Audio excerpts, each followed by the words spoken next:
बिस्मिल्लाहिर्रहमानिर्रहीम। अस्सलाम वालेकुम डियर स्टूडेंट्स, आज इस वीडियो में मैं आप लोगों को CS411 विजुअल प्रोग्रामिंग की असाइनमेंट नंबर 2 उसका सोल्यूशन देने जा रहा हूँ। इस वीडियो में मैं आप लोगों को कंप्लीट सोल्यूशन भी प्रोवाइड करूँगा और इसके साथ सोल्यूशन फाइल भी मैं इस वीडियो के डिस्क्रिप्शन में अपलोड करूँगा ताकि आप अपनी असाइनमेंट को ईजिली कंप्लीट कर सकें। आप लोगों को मैंने इससे पहले एक डेमो सोल्यूशन प्रोवाइड किया था और साथ कुछ इंस्ट्रक्शंस दी थी कि आपने विजुअल स्टूडियो इंस्टॉल कर लेना है। अगर आप विजुअल स्टूडियो इंस्टॉल कर चुके हैं तो उसके बाद नेक्स्ट क्या स्टेप्स होंगे जिसको फॉलो करते हुए आप असाइनमेंट कंप्लीट कर सकेंगे, वो सारा कुछ इस वीडियो में आप सीखेंगे और आपको कोड भी प्रोवाइड करूँगा ताकि आप उसको इजीली अपनी असाइनमेंट को कंप्लीट कर सकें। इसके अलावा एक और इम्पॉर्टेंट इंस्ट्रक्शन आप स्टूडेंट्स के लिए कि इससे पहले मैंने यूट्यूब पे और डिफरेंट ग्रुप्स के अंदर सॉल्यूशंस देखे हैं जो और किसी लोगों ने प्रोवाइड किए हैं, लेकिन वो solution according to assignment requirement नहीं है। वो कैसे असाइनमेंट की रिक्वायरमेंट फुलफिल नहीं कर रहे वो मैं आपको यहाँ पे आज बताऊँगा और गाइड भी करूँगा कि उनमें क्या इशू है, क्योंकि असाइनमेंट रिक्वायरमेंट को भी हमें फॉलो करना होता है जो कि हमें दी गई होती है। जस्ट हमें उसका आउटपुट नहीं लेके आना होता जो कि रिक्वायर्ड आउटपुट दे देते हैं। वो हम ऐसे तरीके से आउटपुट नहीं बना सकते जो कि असाइनमेंट की रिक्वायरमेंट को फुलफिल ना कर रहे हों। वो चीज़ भी मैं आपको इस वीडियो में बताऊंगा। तो चलिए वीडियो स्टार्ट करते हैं, लेकिन वीडियो स्टार्ट करने से पहले अगर आप लोगों ने मेरा चैनल सब्सक्राइब नहीं किया तो इस चैनल को सब्सक्राइब कर लें, क्योंकि आप स्टूडेंट्स के लिए मैं वीडियोस बनाता हूं असाइनमेंट से रिलेटेड, ताकि आप स्टूडेंट्स जो असाइनमेंट स्पेशली वो सब्जेक्ट्स जो प्रोग्रामिंग के हैं और जो आप लोगों को मुश्किल लगते हैं, और मैंने देखा है कि बहुत सारे स्टूडेंट्स पेड असाइनमेंट बनवा रहे होते हैं। पेड असाइनमेंट बनाने वाले इसीलिए एडवर्टाइज कर रहे होते हैं कि आप स्टूडेंट्स मेहनत नहीं करते। अगर आप लोगों को सोल्यूशन प्रोवाइड भी किया जाता है वीडियो के फॉर्म में, तो आप उससे थोड़ी सी मेहनत करके अपना जो है एक आध सॉफ्टवेयर जो इंस्टॉल करने वाला होता है वो करें और अपनी असाइनमेंट का जो आपको कोड भी प्रोवाइड किया जाता है उसको लेके आप असाइनमेंट कंप्लीट कर सकते हैं।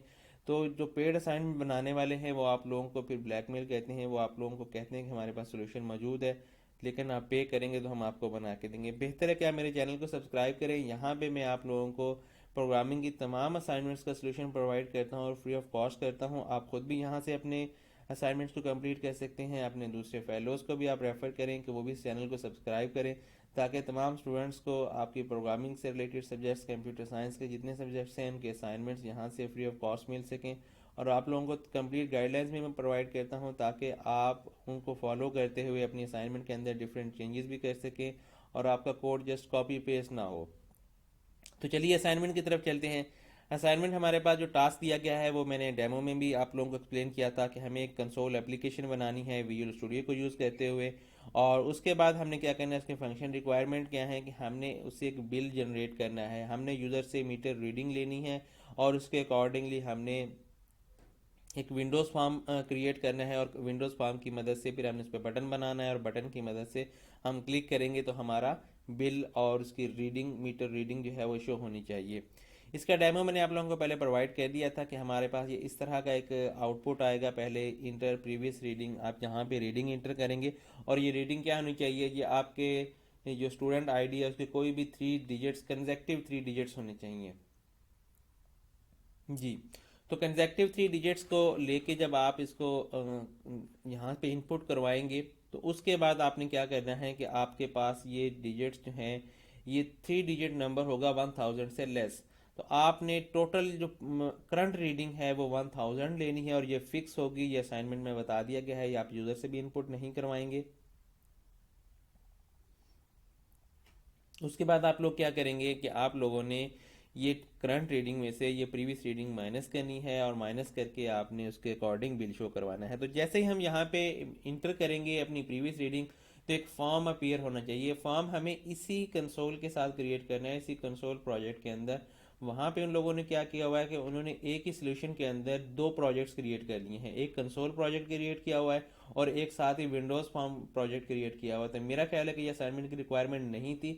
यहाँ पे आप लोगों को मेंशन किया गया है कि आपने कंसोल एप्लीकेशन बनानी, कहीं पे भी नहीं कहा गया कि आप इसको क्रिएट करने के लिए कुछ साथ क्रिएट कर लें, दूसरा विंडोज़ फॉर्म प्रोजेक्ट क्रिएट कर लें। जब ये कंसोल एप्लीकेशन है तो ये कंसोल एप्लीकेशन ही होनी चाहिए प्योर। उसके अंदर आपको, कंसोल एप्लीकेशन के अंदर आपको विंडोज़ फॉर्म क्रिएट करना है, ना कि आपको सेपरेट फिर एक उसी सोल्यूशन के अंदर एक और आप प्रोजेक्ट क्रिएट कर लें विंडोज़ फॉर्म का और उसको शो करवा दें। ऐसा बिल्कुल नहीं करेंगे आप, ये असाइनमेंट की रिक्वायरमेंट नहीं है। ये किस तरह नहीं है, या मैं यहाँ पे भी आपको बता रहा हूँ। नेक्स्ट आपकी जो अपलोड करने की इंस्ट्रक्शंस दी गई हैं यहाँ पे भी आप देख सकेंगे ये आपको C# कोड फाइल रिक्वायर्ड की गई है और ये सिंगल फाइल होती है। हमेशा इस असाइनमेंट की सब्जेक्ट कभी भी इन्होंने प्रोजेक्ट रिक्वायर्ड नहीं किया, हमेशा सिंगल C# कोड की फाइल रिक्वायर्ड की जाती है। और ये सिंगल फाइल तभी होगी जब आपका एक सिंगल प्रोजेक्ट होगा और सिंगल क्लास के अंदर उसको आप क्लास आपकी दो तीन भी क्रिएट हो सकती हैं। सिंगल नेम स्पेस के अंदर आपकी सिंगल क्लास की जो फाइल है वो आप सबमिट कर सकेंगे। अगर आपने मल्टीपल प्रोजेक्ट्स ही क्रिएट करने हैं तो फिर आप ये भी फाइल सबमिट सिंगल नहीं कर सकते।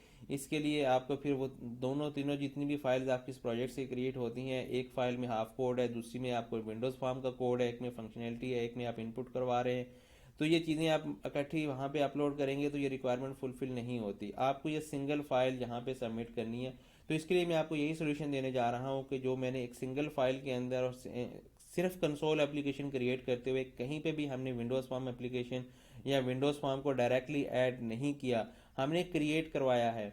वो हम किस तरह क्रिएट करेंगे वो मैं आपको दिखाऊंगा। तो हमारे पास जब रीडिंग इंटर की जाएगी तो ये विंडोज़ फॉर्म अपीयर होगा और उसके ऊपर ये बटन लगा हुआ होगा जनरेट बिल का। तो जनरेट बिल पे जब फर्स्ट टाइम क्लिक करेंगे तो हमारे पास कंज्यूम यूनिट्स आ जाएंगे और जैसे ही हम उसको ओके करेंगे तो हमारे पास टोटल बिल की अमाउंट आ जाएगी।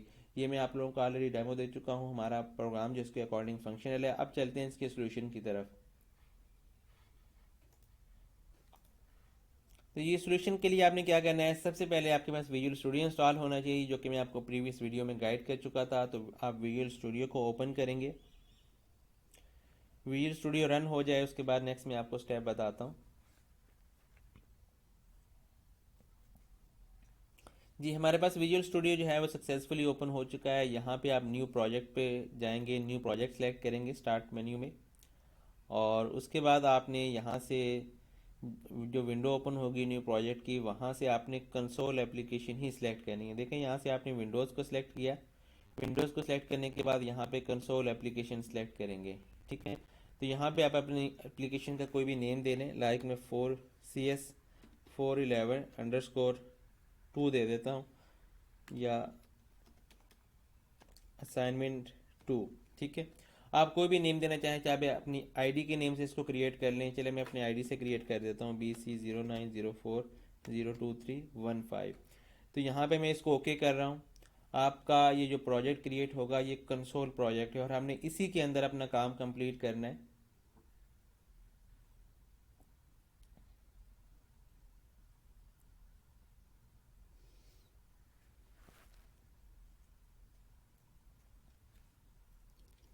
जी ये हमारे पास कंसोल प्रोजेक्ट क्रिएट हो चुका है और ये किसकी बाय डिफ़ॉल्ट जो क्लास है प्रोग्राम डॉट सी एस ये जनरेट हो चुकी है। हमने इसी के अंदर अपना काम अब कंप्लीट करना है। सबसे पहले हम क्या करेंगे कि हम इस प्रोजेक्ट का ये सॉल्यूशन एक्सप्लोरर में जाएंगे। ठीक है, और इसको मैं यहाँ से क्लोज़ कर रहा हूँ एक बार। अगर आपके पास ये सॉल्यूशन एक्सप्लोरर यहाँ पे शो नहीं होता तो व्यू के ऑप्शन में जाएं और यहाँ पे सॉल्यूशन एक्सप्लोरर पे क्लिक करें, तो यहाँ पे आपके पास सॉल्यूशन एक्सप्लोरर शो हो जाएगा। ठीक है, ये हमारे पास सॉल्यूशन एक्सप्लोरर है, ये आपका जो है सॉल्यूशन है, ये आपका वो स्पेसिफिक प्रोजेक्ट है। मैंने उन लोगों में क्या देखा है कि जिन्होंने ऑलरेडी सॉल्यूशन प्रोवाइड किए हैं, उन्होंने एक यहाँ पे प्रोजेक्ट विंडोज़ फॉर्म का है तो इसी के अंदर उन्होंने राइट क्लिक किया है और यहाँ से ऐड के ऑप्शन में जाके न्यू प्रोजेक्ट फिर और क्रिएट कर लिया। वो प्रोजेक्ट कौन सा क्रिएट किया है, वो विंडोज़ फॉर्म क्रिएट कर लिया। मेरा ख्याल ये रिक्वायरमेंट है ही नहीं कि आपने अगर विंडोज़ फॉर्म ही क्रिएट करना है तो फिर कंसोल एप्लीकेशन का तो कंसेप्ट नहीं होगा। हमने ऐसा कुछ नहीं करना, हम इसी को लेके चलेंगे। सबसे पहले हम क्या करेंगे, यहाँ पर रेफरेंसेस हमने ऐड करने हैं विंडोज़ फॉर्म के लिए। हम उस पर राइट क्लिक करते हैं, रेफरेंस के ऑप्शन पे ऐड रेफरेंस पे आप जाएंगे और यहाँ पे आप सर्च करेंगे। ठीक है, ये ड्राइंग आपने सेलेक्ट करना है। ये आ रहे हैं दो इसकी जो फाइल्स हैं जिनको आपने रेफरेंसेस को ऐड कर लेना है, सिस्टम डॉट ड्राइंग और system dot drawing dot design. आप इन दोनों को ओके करें। उसके बाद फिर आप मज़ीद रेफरेंस ऐड करने के लिए जाएं और यहाँ पे आप सर्च करेंगे विंडोज़। यहाँ पे विंडोज़ सेलेक्ट करने के बाद ये सिस्टम डॉट विंडोज़ और ये system dot Windows dot forms, इन दोनों को आपने चूज़ कर लेना है। उसके बाद आप इसको ओके कर देंगे। ओके करने के बाद यहाँ पे हम अपना टास्क जो है वो अब कंप्लीट करेंगे। कोड मेरे पास ऑलरेडी मौजूद है, मैं उसी को यूज़ करके बताऊंगा और वो कोड आप लोगों को भी प्रोवाइड करूंगा। जैसे जैसे मैं जिन स्टेप से कंप्लीट कर रहा हूँ यही चीज़ आपने फॉलो करनी है। आपके पास ये कोड मौजूद होगा। ये मैं कोड ओपन कर लिया है। जी, तो फर्स्ट ऑफ ऑल तो हमने क्या करना है कि हमने ये 3 लाइब्रेरी फाइल जो हेडर फाइल जो हैं, ये मैं आपको यहाँ पे जो शो करवा रहा हूँ ये आपने यहाँ पे कॉपी कर लेनी है। ठीक है, उसके बाद नेक्स्ट स्टेप में हम क्या करेंगे, यहाँ के 3 library file first of all आप लोगों ने कॉपी करनी है। उसके बाद आपकी ये जो क्लास है प्रोग्राम, इसको आप कुछ नहीं करेंगे, इसके अंदर आपने मीटर की रीडिंग इनपुट करवानी है। जस्ट दूसरी क्लास हम बनाएंगे जीयूआई फॉर्म के लिए, बाकी काम हमारा उसके अंदर होगा। तो आपने इस क्लास के अंदर क्या करना है, हमारे पास एक वेरिएबल डिक्लेयर्ड है स्टैटिक इंट रीडिंग, रीडिंग लेने के लिए जो हमने यूज़र से रीडिंग लेनी है। और तो हमने बाकी काम जो है वो हमने खुद करना है कैलकुलेशन का, और जो करंट रीडिंग है वो भी हमारे पास मौजूद है। तो हमने स्टैटिक इंट रीड, ये आप कोई भी इस वेरिएबल का नेम रख सकते हैं, मैं यहाँ पे चेंजेस भी रिकमेंड करता जाता हूँ। इस वेरिएबल का नेम आप डिफरेंट कोई भी रख सकते हैं। तो उसके बाद क्या करेंगे, हमारे पास ये वाला जो कोड है, ये 2 लाइंस पहले इसको हम कॉपी कर लेते हैं। ठीक है, हमने यूज़र को एक मैसेज प्रिंट करवाया इंटर प्रीवियस रीडिंग, आप इस लाइन को थोड़ा बहुत मॉडिफाई कर सकते हैं क्योंकि ये आप यूज़र को जैसे मैसेज प्रिंट करवा रहे हैं। और उसके बाद हम क्या कर रहे हैं कि यहाँ पे यूज़र से हम वैल्यू इनपुट करवा रहे हैं। ठीक है, तो यहाँ पे आपको मैं थोड़ी सी चेंजेस रिकमेंड कर सकता हूँ कि ये जो मैंने ट्राई पास का मेथड यूज़ किया है, आप इसमें क्या करें, आप उसके ऊपर इफ़ कंडीशन लगा लें। अगर यूज़र की जो वैल्यू जो है इंटर की गई वो फुलफ़िल नहीं कर रही, मैं इसको यहाँ पे आपको करके बताता हूँ कि हम इसमें क्या चेक कर सकते हैं। ये ट्राई पार्स का मेथड इसलिए होता है कि अगर इंटर की गई वैल्यू कन्वर्ट नहीं हो रही, उसकी पार्सिंग नहीं हो रही, तो वो आपको फॉल्स रिटर्न कर देगा। तो आप अगर कन्वर्ट हो जाएगी तो वो ट्रू रिटर्न करेगा। अगर कन्वर्ट हो जाती है तो आप बाकी प्रोसेस करें, अदरवाइज़ आप यहाँ पे सिंपल मैसेज प्रिंट करवा दें कंसोल डॉट राइट लाइन कि आपकी जो इंटर की गई वैल्यू है वो करेक्ट नहीं है। ठीक है, अगेन इंटर करें। तो आप इसमें जो चीज़ कर सकते हैं, चले मैं इसको रिमूव कर रहा हूँ, जितने से मैंने हिंट्स दे दिया है ये आप खुद करेंगे। ठीक है, क्योंकि हम इसके ऊपर अपनी एक्सेप्शन हैंडलिंग भी और वैलिडेशन भी लाजमी इम्प्लीमेंट करते हैं कोई भी जब हम प्रोग्राम लिख रहे होते हैं। जी, तो हमने कन्वर्ट कर लिया उसको इंटीजर में, जो वैल्यू यूज़र ने इनपुट करनी है हमारे उस वेरिएबल रीड के अंदर आ गई है। ये वेरिएबल अगर आप यहाँ से चेंज करते हैं तो यहाँ पे भी इसको आपको चेंज करना होगा। तो नेक्स्ट देखते हैं, नेक्स्ट हमारे पास जो कोड मौजूद है वो हमने एप्लीकेशन जो जीयूआई ओपन करनी है उसके लिए है। और उसके लिए फिर हमने क्या किया है कि एक फॉर्म क्रिएट करना है। तो पहले हम वो फॉर्म जिस क्लास के अंदर हमने बनाया है वो क्लास जो है वो हम यहाँ पे कॉपी कर लेते हैं। मैं इसको यहाँ से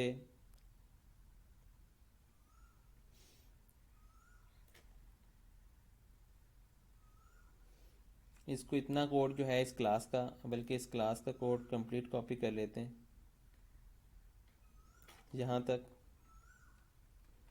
इसके अंदर मैंने एक तो मेथड्स भी बनाए हैं, वो मेथड्स भी साथ ही कॉपी हो जाएंगे। तो यहाँ पे हमारी पहली क्लास एंड हो रही है। तो स्टूडेंट्स ये भी मिस्टेक करते हैं, जब उनको कोड प्रोवाइड किया जाता है तो उनको पता नहीं चलता कहाँ पे कौन सा कोड हमने पेस्ट करना है। तो ये क्लास देखें यहाँ से लेकर यहाँ तक, अगर आपको मैं हाईलाइट करके दिखाऊं तो हमने इसके एंड ब्रैकेट पे क्लिक किया, आपको ये नज़र आ रहा होगा। इसके बाद आपने ये क्लास का जो कोड है ये पेस्ट करना है। तो यहाँ पे हम इस क्लास का कोड पेस्ट कर देते हैं नेक्स्ट, क्योंकि पहली क्लास एंड हो रही होगी तो नेक्स्ट क्लास हमारी स्टार्ट होगी।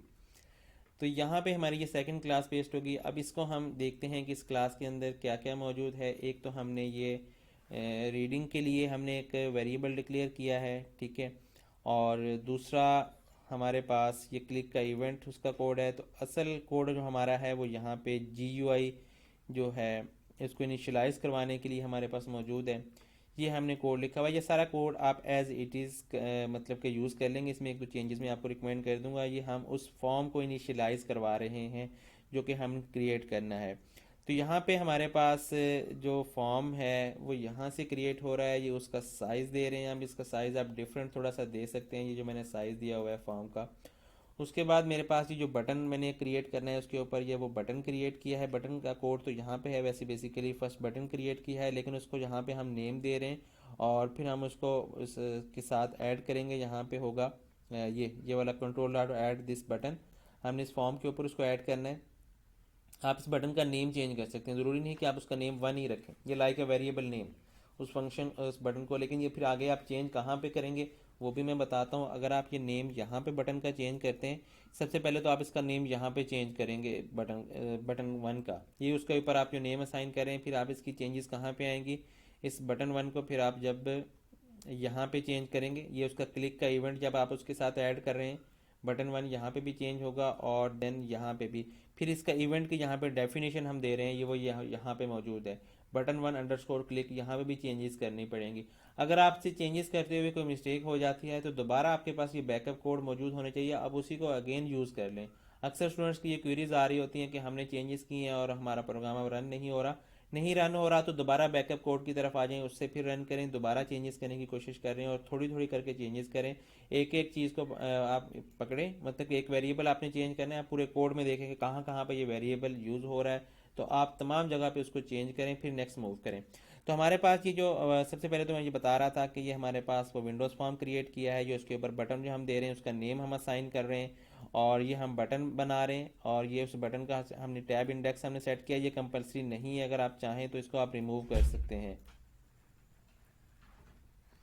आप इस कोड को ना भी लिखें तो कोई इशू नहीं है। अब बटन के ऊपर जो हमने टेक्स्ट सेट करना है, ये वो टेक्स्ट है कि जनरेट बिल का टेक्स्ट हमने उसके ऊपर लगाना है, और फिर हम इस बटन को ये फॉर्म के ऊपर ऐड कर रहे हैं। ये जो हमारा फॉर्म बनेगा उस फॉर्म के ऊपर वो बटन ऐड हो जाएगा। अब ये बटन की स्टार्ट पोजीशन है, बटन कहाँ पे प्लेस होगा, ये सेंटर में हमने प्लेस करना था। ज़रूरी तो नहीं था, लेकिन अच्छा यही लग रहा है कि आपने जिस तरह यहाँ पे आउटपुट में दिया गया है कि ये बटन सेंटर में मौजूद है जनरेट बिल का, यहाँ पे वो यहाँ पे भी आप बना सकते हैं या किसी और लोकेशन पे भी, लेकिन बेहतर है कि हम इसको सेंटर में ही प्लेस करें। तो मैंने उसकी पोजीशन जो सेट की है वो सेंटर में की है। अब उस बटन की जो लोकेशन है वो यहाँ पे ये सेंटर में आ गई है, उसका स्टार्ट पॉइंट हमने दे दिया है।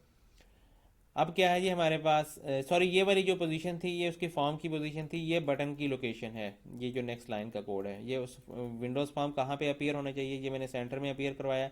आप देखते हैं एप्लीकेशन रन होती है तो अक्सर आपका फॉर्म जो यहाँ पे शो हो रहा है या किसी और लोकेशन पे या नीचे, तो उसको मैंने सेंटर में शो करवाया। ये वाली बटन की जो है वो लोकेशन सेट कर रहा है 100.100 पे, मैंने उसको जो एक्सिस पे मैंने वैल्यू दी है। अब नेम टेक्स्ट जो है, ये वाला जो नेम है ये इस विंडोज़ फॉर्म के ऊपर जो टाइटल आ रहा होता है, ये लाइक दिस, इस तरह मैं आपको यहाँ से शो करवाता हूँ, यहाँ पे लिखा आ रहा होता है। आप यहाँ पे अपना आईडी शो करवा सकते हैं, ये टेक्स्ट आप सेट कर दें। नहीं करेंगे तो आपका प्रोग्राम थोड़ा चेंज हो जाएगा, कोई इशू नहीं। तो चेंज इस तरह की कोडिंग आपकी थोड़ी दूसरे स्टूडेंट से चेंज हो जाएगी। अगर आप एज इट इज़ कॉपी करेंगे तो यहाँ पे अपना आईडी मेंशन कर दें। ये हमारे जो GUI फॉर्म है जो अपीयर होना है उसका नेम है, और उसके बाद ये हम उसका लेआउट फाइल सेट कर रहे हैं, और ये बटन क्लिक का इवेंट, ताकि बटन जब हम क्लिक करें तो क्या इवेंट जनरेट हो, ये हम उसका इवेंट हैंडलर यहाँ पे ऐड कर रहे हैं। नेक्स्ट ये उसी क्लास, ये जो हमारी GUI क्लास है उसका ये कंस्ट्रक्टर है, उसके अंदर हम ये मेथड कॉल कर देते हैं जो हमने मेथड बनाया इनिशियलाइज कंपोनेंट का, और ये रीडिंग जो है ये हम ये यूज़र से ले रहे हैं। ये यूज़र से कहाँ, सॉरी, ये हमने यहाँ से ली थी ये वाली रीडिंग, क्योंकि जब हम इस मेथड को यहाँ से कॉल करेंगे इस क्लास में से, तो हम इसकी रीडिंग जो है इस क्लास को भेजेंगे। ये हमने दूसरी क्लास क्रिएट कर ली है GUI के लिए, तो उस क्लास के अंदर जब हम भेजेंगे तो उसके कंस्ट्रक्टर के थ्रू वैल्यू हम गेट करेंगे ये प्रीवियस रीडिंग की, तो इस वेरिएबल p रीडिंग के अंदर ये वैल्यू आ जाएगी। तो अब नेक्स्ट क्या कर सकते हैं हम, यहाँ पे हमारे पास ये क्लिक का इवेंट जब जनरेट होगा तो हमने इस बटन पे जब क्लिक करना है तो ये मेथड कॉल करना है। ये कंपलसरी आप लोगों के लिए, उसने बताया हुआ है कि ये जो मेथड कैलकुलेशन करेगा वो आपके नेम से होना चाहिए। कहाँ पे बताया हुआ मैं आपको गाइड कर देता हूँ, आपके असाइनमेंट के अंदर मेंशन है। ये देखें, you will use built in delegates to pass the methods name should be your VUID and the bill generation calculation will be perform under this method body. तो बिल की जो कैलकुलेशन है वो जो आपने ये सारा फंक्शन मेथड बनाना है, ये जो बिल की कैलकुलेशन करके आउटपुट शो करवाएगा, ये कहाँ पे होनी चाहिए, इस फंक्शन का नेम आपका ID होना चाहिए। तो यहाँ पे अपना स्पेसिफिक ID आप लाजमी मेंशन करेंगे, तो यहाँ पे आप उसको चेंज कर लेंगे और यहाँ पे भी चेंजेस आ जाएंगी।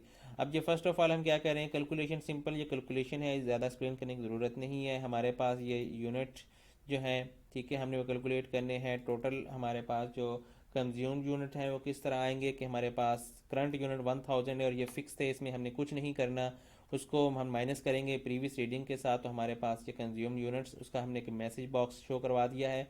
उसके बाद हमने बिल की कैलकुलेशन करनी है, यूनिट प्राइस हमने एक तो लेनी है, या टोटल प्राइस भी आप इसको कह सकते हैं, यूनिट्स की कितनी प्राइस आ गई है टोटल, आपका ये बिल है उस वेरिएबल मैंने उस पर्पज़ के लिए रखा है। आप इस वेरिएबल का नेम चेंज कर सकते हैं। फर्स्ट 300 के लिए और फर्स्ट 500 के लिए आपकी जो कैलकुलेशन है वो मैंने शो करवाने के लिए बनाया है। फर्स्ट 300 के लिए तो सिंपली हम 10 से मल्टीप्लाई कर रहे हैं इसको, ठीक है।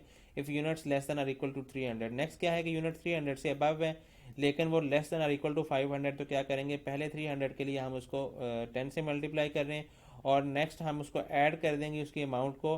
नेक्स्ट हमारी कैलकुलेशन क्या है कि यूनिट माइनस 300 से ऊपर जितने यूनिट्स होंगे वो हमारे यहाँ से कैलकुलेट होंगे और उसको हम मल्टीप्लाई कर रहे हैं 15 से। तो पहली प्रीवियस अमाउंट हमारी बिल की और ये जो कैलकुलेशन यहाँ पे बिल की हुई है, दोनों को ऐड करेंगे तो टोटल हमारी उन यूनिट्स के अगेंस्ट प्राइस आ जाएगी। नेक्स्ट इसी तरह के अगर आपके यूनिट्स 500 से ग्रेटर है तो फिर हम उनको 3 स्टेप्स में करेंगे। फर्स्ट 300 को हम 10 से और नेक्स्ट वाले के लिए फिर हम वही फार्मूला अप्लाई करेंगे जो कि ऊपर मैंने यहाँ पे आपको करके बताया कि वो हम 200 के लिए 15 से मल्टीप्लाई करेंगे और नेक्स्ट जो हम 500 से ऊपर वाले हमारे 300 और 500 के दरमियान वाले यूनिट्स हैं उनको हम 20 से मल्टीप्लाई करके उसकी कैलकुलेशन करें। तो यहाँ पे फिर हमारे पास क्या आ जाएगा कि हम एंड पे फिर मैसेज बॉक्स शो करवा देंगे कि टोटल बिल आपका इतना शो हो रहा है। तो ये हमारा कंप्लीट यहाँ पे कोड था। अब हमारा कोड यहाँ पे थोड़ा सा पेंडिंग है, वो ये है कि जब हमने यूज़र से रीडिंग इनपुट करवा लेनी है तो हमने उस फॉर्म को क्रिएट करना है और उसको इनिशियलाइज करवाना है। उसका ये वाला कोड है, यहाँ से मैं आपको बता रहा था कि हम इसको यहाँ पे कॉपी कर देंगे। ये हमने उसकी सेट की है एप्लीकेशन की जो उसका इनेबल विजुअल स्टाइल हमने जो है वो सेट किया है। उसके बाद हम उस compatible text render default set किया है। उसके बाद हमने ये फॉर्म क्रिएट किया है जो असल हमारा फॉर्म है, ये यूआई फॉर्म, ठीक है। ये हमने यहाँ पे खुद क्रिएट करना है, उसकी कोडिंग भी हमने ये खुद क्रिएट की है। हमने यहाँ से टूल बॉक्स में से लेके फॉर्म नहीं लगाना। अगर आप टूल बॉक्स से ही लेके लगाएंगे, अगर आप विंडोज़ फॉर्म एप्लीकेशन ही क्रिएट करेंगे तो फिर कंसोल एप्लीकेशन का कंसेप्ट नहीं रहेगा। आप यहाँ से खुद कोड लिख के क्रिएट करने का असल पर्पज़ था उनका असाइनमेंट में कि आप अपनी कोडिंग लिखें और इसके अकॉर्डिंग आप अपना फॉर्म जो है वो क्रिएट करवाएं। जी, तो हमने वो फॉर्म यहाँ पे जब क्रिएट किया है उसके हमने ये मेथड कॉल कर रहे हैं उसका कंस्ट्रक्टर जब, तो हम उसको value as a parameter pass कर देते हैं जो मीटर की रीडिंग की वैल्यू है, क्योंकि नेक्स्ट हमारी कैलकुलेशन इसी की बेस पे होनी है। अब हमने फिर जब वो फॉर्म क्रिएट कर ली उसका नेम हमने रखा है फॉर्म 1। आप इसका नेम चेंज कर सकते हैं, लाइक मैं यहाँ पे F1 कर देता हूँ ओनली, ठीक है। और ये चेंजेस यहाँ पे भी आ जाएंगी सेम एज इट इज़। इसी तरह मैं पहले भी रिकमेंड करता हूँ कि जब आप एक चेंजेस करने जाएँ तो उसको प्रोग्राम में जहाँ जहाँ पे वो वेरिएबल या वो मेथड फंक्शन यूज़ हो रहा है आप उसको चेंज करेंगे। जैसे कि मैंने यहाँ बताया तो ये आपका स्टूडेंट ID यहाँ पे आएगा, तो इन दोनों जगह पे आप स्टूडेंट ID अपना मेंशन करेंगे। जी, अब इस प्रोग्राम को रन करके देख लेते हैं कि हमारे पास अभी जो रिक्वायर्ड आउटपुट आ रहा है या नहीं, तो फिर हम अपने इस असाइनमेंट को कंप्लीट करेंगे। जी, मैंने इसको स्टार्ट किया है डिबगिंग को। तो डिबगिंग जैसे ही होती है तो हमारे पास सबसे पहले कंसोल स्क्रीन आउटपुट में आएगी। वहाँ पे आप मीटर रीडिंग अपनी इनपुट करें, लाइक जिस तरह मेरे पास जो मीटर रीडिंग है वो 315 है, last 3 digits of my student ID। मैं इसको एंटर करता हूँ तो देखें ये हमारे पास फॉर्म अपीयर हो गया। ये मैं बता रहा था जो हम टेक्स्ट सेट करे थे इस फॉर्म का। यहाँ पे अगर आप सेट करना चाहें तो आप कर सकते हैं। इसका कोड कौन सा है, इसका कोड ये वाला है। अगर आप चाहेंगे तो यहाँ पे सेट कर दें, या कुछ डिफरेंट लिखना चाहें तो वो भी आप लिख सकते हैं। ज़रूरी नहीं है कि आपने जस्ट ID ही प्रिंट करवाना है। तो यहाँ पे जनरेट बिल पे क्लिक करूँगा तो मेरे पास ये देखें कंज्यूम्ड यूनिट्स 685। ओके करता हूँ तो ये देखें टोटल बिल्स 9700 टोटल बिल आ गया और मैं अब इसको क्लोज कर रहा हूँ। ये आपका रिक्वायर्ड आउटपुट था। हमने कोई भी टूल बॉक्स से डायरेक्टली यूज़ नहीं किया विंडोज़ फॉर्म को, ना ही हमने विंडोज़ फॉर्म का कोई यहाँ पे अदर प्रोजेक्ट ऐड किया है।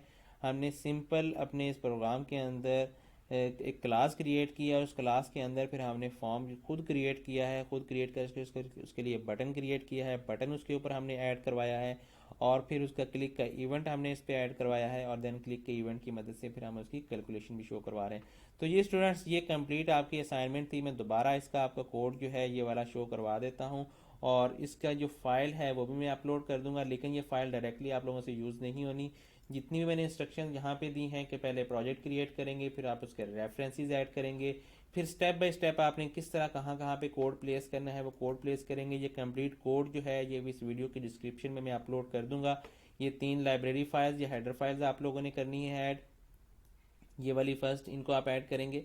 उसके बाद आपने क्या करना है कि ये क्लास बनानी है या बाकी जितना भी कोड लिखना है ये आप इसको फॉलो करते हुए कंप्लीट करेंगे।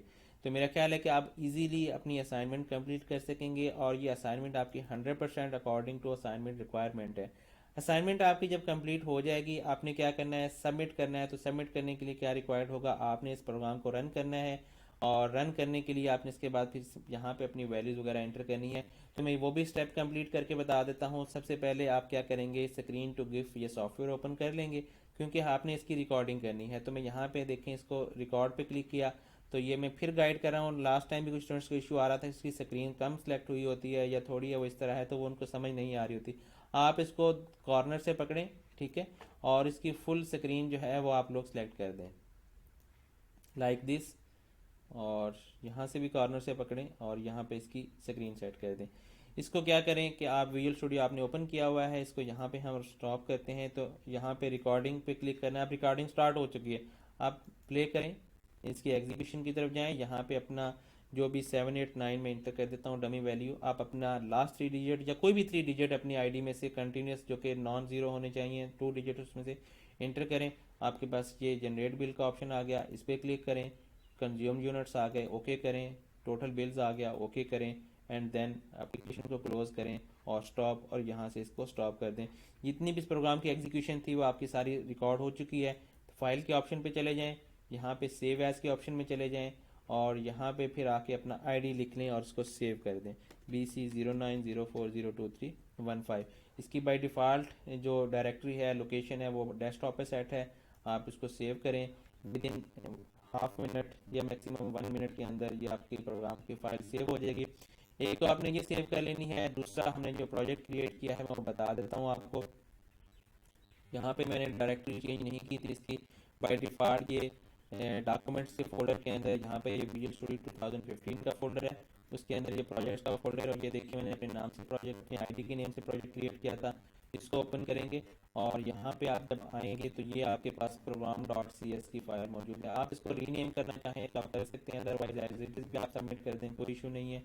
क्योंकि आपके पास मेरा ख्याल है कि नहीं, इसका उन्होंने कहा हुआ है, सॉरी, आप इसकी अपना आईडी लिखेंगे। तो इस फाइल को आप रीनेम कर लें, ठीक है। आप यहाँ से इसको कॉपी करें और डेस्कटॉप पे लें। डेस्कटॉप पे लाके इसको हम यहाँ पे, ये देखें आपकी ये भी कंप्लीट हो चुकी है, इसको हम क्लोज़ कर देते हैं। यहाँ पे एक हम फोल्डर क्रिएट करते हैं, BC09040231 आप भी अपनी आईडी से फ़ोल्डर क्रिएट करें, इसके अंदर इसको पेस्ट कर दें। और सेकंड नंबर पे अभी ये जो हमने यहाँ से क्रिएट की है गिफ फाइल, ये भी आप पेस्ट कर दें।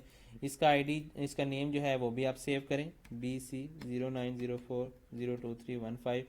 और फिर क्या करेंगे कि आप इसकी क्लास का नेम भी यहाँ पे, बल्कि सॉरी, जो है क्लास का फर्स्ट नेम वो भी आप चेंज करना चाहें तो कर सकते हैं, अदरवाइज़ यही रहने दें। अब हम इसने इतना काम कर चुके हैं, उसके बाद आपने क्या करना है, इसको रन करके देख लेना है लाजमी, ये जो गिफ फाइल है कि इसमें रिकॉर्डिंग सही हुई है। आपने जो वर्किंग थी इसकी प्रोग्राम की एग्जीक्यूशन जो आपने रिकॉर्ड करना चाहिए थी, क्या वो ठीक रिकॉर्ड हुई है? देखें बिल्कुल ठीक है। यहाँ पे स्टार्ट हो रहा है आपका और यहाँ पे रीडिंग इंटर हो रही है। रीडिंग इंटर होने के बाद यहाँ पे आपके पास जो विंडोज़ फॉर्म अपीयर हो जाएगा जी, जैसे हमने एंटर किया विंडोज़ फॉर्म भी अपीयर हो रहा है। जनरेट बिल का बटन भी मौजूद है, आप इसको क्लिक कर रहे हैं, ओके हो रहा है। ईच एंड एवरीथिंग आपकी यहाँ पे रिकॉर्ड हो चुकी है। तो हम इसको कर देते हैं जी क्लोज, ठीक है। तो ये दोनों फाइल्स आप लोगों ने सबमिट करनी है, जैसे कि असाइनमेंट में रिक्वायर्ड है कि एक सी शार्प की फ़ाइल, और ये सिंगल फाइल है हमारे पास, सारा कोड जो है आपका वो इसी फाइल के अंदर मौजूद है। आपके लिए कोई डिफरेंट फाइल्स रिक्वायर्ड नहीं है, ठीक है। मैं इसको ओपन करके दिखा देता हूँ। जितना भी हमने काम किया है ये सारा इसी फाइल के अंदर हमारी कोडिंग थी, इसके अलावा कहीं भी हमने डिफरेंट कोडिंग या फॉर्म क्रिएट नहीं किया। तो यही टोटल कोड आपका जो सबमिट होना है। तो इसको क्लोज करते हैं। तो ये दोनों फाइल जो हैं ये आप लोगों की सबमिट होंगी। इसको आप क्या करेंगे, राइट क्लिक करें फाइल के ऊपर, हम चले जाते हैं इस फोल्डर पे, ये हमारा फोल्डर है। राइट क्लिक करें, अगर तो आपके पास WinRAR इंस्टॉल है तो आप इस ऑप्शन में जाएंगे, ऐड टू, जो भी आपका आईडी है या फोल्डर का नेम आपने दिया हुआ था उसी से आप उसको RAR में कन्वर्ट कर सकते हैं। तो ये देखें ये फ़ाइल आपकी क्रिएट होगी सक्सेसफुली, ये आपकी वो फाइल मौजूद है। आप इसको सबमिट करेंगे। सेकंड ऑप्शन यह है कि आप इसके ऊपर राइट क्लिक करें और यहाँ सेंड टू के ऑप्शन में जाएं और ये कंप्रेस्ड, ठीक है, आप इस पर क्लिक करें। तो ये फाइल आपकी कंप्रेस्ड फाइल, ये जिप फाइल है और ये RAR फाइल है, ये दोनों ही एक्सेप्टेबल हैं। आप इसको ओपन करके देख सकते हैं, ये दोनों के अंदर फोल्डर मौजूद है, उसके अंदर आपकी ये दोनों फाइल्स मौजूद है। अब आपने ये फाइल जो है, इन दोनों में से कोई भी फाइल आप WinRAR से कंप्रेस कर लें या उसको आप डायरेक्टली कंप्रेस कर लें विंडोज़ की मदद से। तो आपने ये फ़ाइल अपनी सबमिट करनी है। तो ये स्टूडेंट्स, ये आपकी असाइनमेंट का कंप्लीट सॉल्यूशन था। अगर आपको ये वीडियो अच्छी लगी है तो आप इसका वीडियो को लाइक कीजिएगा, कमेंट कीजिएगा और मेरे चैनल को लाजमी सब्सक्राइब कर लें, क्योंकि यहाँ पे आप स्टूडेंट्स की हेल्प के लिए तमाम असाइनमेंट्स जो कि CS या प्रोग्रामिंग से रिलेटेड हैं उनके 100% करेक्ट सॉल्यूशंस प्रोवाइड किए जाते हैं with solution files. Thank you. अल्लाह हाफिज़।